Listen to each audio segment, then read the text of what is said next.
अस्सलाम वालेकुम, आप देख रहे हैं ब्लू कॉर्नर इलेक्ट्रॉनिक्स और मैं हूं मोहम्मद मीर। आज की इस वीडियो में हम आपको बताएंगे कि अगर आपके घर या ऑफिस में कोई ग्रीन एयर का यूनिट लगा हुआ है, ग्रीन एयर डीसी इन्वर्टर का यूनिट लगा हुआ है, एसी लगा हुआ है, चाहे वो 1 टन हो, 1.5 टन हो, 2 टन हो, तो उसमें अगर फॉल्ट आ रहा हो F4, तो वो किस चीज़ का फॉल्ट होगा, उसको हमने ठीक किस तरह करना है, वो इंडोर पीसीबी का है या आउटडोर पीसीबी का है, उसके लिए मुकम्मल डिटेल से हम बताएंगे। लैब में जाने से पहले आपसे गुजारिश है कि अगर आप मेरे चैनल पर नए हैं तो चैनल को सब्सक्राइब कर लें और बेल आइकॉन के बटन को प्रेस कर लें ताकि हमारी आने वाली लेटेस्ट वीडियो और एयर कंडीशनर के मुतालिक तमाम इन्फॉर्मेशन आपको बर वक्त पहुँच सके।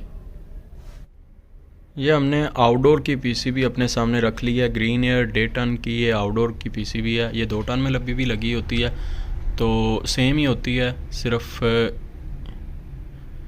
किट सेम ही होती है, चाहे वो 1 टन हो या 1.5 टन हो, 2 टन हो, 1 टन का फ़र्क होता है। ठीक है, ये 1.5 टन और 2 टन में सेम ही किट लगी हुई है। तो हमने आउटडोर की पीसीबी अपने सामने रख ली है। तो इसमें अब फॉल्ट आ रहा है F4।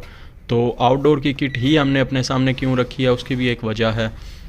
F4 जो प्रॉब्लम है वो आउटडोर EEPROM IC का एरर है, तो इसलिए हमने आउटडोर की किट को ही अपने सामने रखा है। आउटडोर की किट आप ये देख सकते हैं कि आउटडोर की किट ये पड़ी हुई है। तो इसमें EEPROM IC कौन सा होता है, वो उसका काम क्या होता है, तो मुकम्मल डिटेल से बताएंगे। वीडियो के साथ जुड़े रहिएगा। सबसे पहले हम करते क्या हैं कि इसका ये कवर उतार देते हैं, फिर आपसे मिलते हैं। इसका ये कवर हमने उतार दिया है, तो कुछ इस तरह का हमें ये किट के अंदर सर्किट नज़र आएगा। तो इसमें हमने देखना है कि EEPROM जो IC है हमारा वो कौन सा है और उसका काम क्या है। EEPROM का बेसिकली काम ये होता है, सॉफ्टवेयर वाला IC होता है, उसके अंदर सॉफ्टवेयर स्टोर्ड होता है। तो जब सॉफ्टवेयर करप्ट हो जाता है तो उसकी वजह से हमें F4 एरर देखने को मिलता है। F4 बेसिकली एरर है हमारा सॉफ्टवेयर का, आउटडोर सॉफ्टवेयर का। तो इसमें हमें करना क्या है, EEPROM IC हमने तलाश करना है वो कौन सा IC है।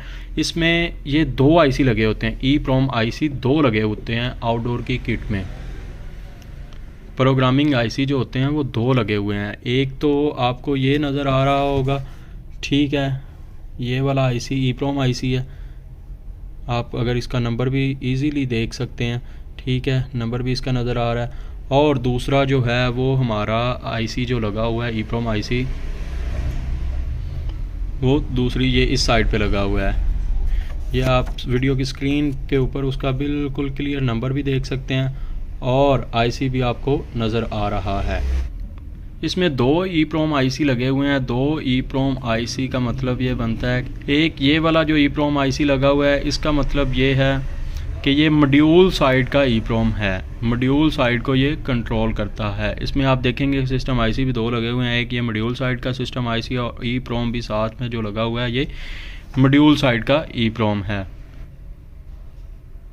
दोनों में से कोई भी IC अगर ख़राब हो जाता है EEPROM IC, तो उसमें फ़ॉल्ट F4 का ही हमें शो होगा। तो हमने करना क्या है, मोस्टली जो फॉल्ट आता है वो इस EEPROM IC में आता है, इसका सॉफ्टवेयर करप्ट होता है, ठीक है। बाद में चांस होते हैं दूसरे वाले EEPROM के ख़राब होने के। तो जब भी हमारे पास किट कोई भी आती है, कोई भी फॉल्ट आता है ग्रीन एयर में ठीक होने के लिए F4 के रिलेटेड, तो हमने करना क्या है, फ़र्स्ट ऑफ़ ऑल हमने ये EEPROM IC चेक करना है। ये अगर तो ये करप्ट हो गया तो फिर इसके अंदर सॉफ्टवेयर नया इंस्टॉल कर देंगे, और अगर ये IC ठीक है तो फिर दूसरे IC की तरफ हम जाएंगे। तो इस किट में फ़ॉल्ट ये था कि इसका सॉफ्टवेयर करप्ट हो गया था, ठीक है। सॉफ्टवेयर हमने इंस्टॉल किया तो F4 हमारा फ़ॉल्ट क्लियर हो गया है। तो ये थी आज की वीडियो ग्रीन एयर के मतलब। इंशाल्लाह नेक्स्ट वीडियो में किसी और एरर के साथ हाजिर होंगे, तब तक दें हमें इजाज़त। अल्लाह हाफिज़।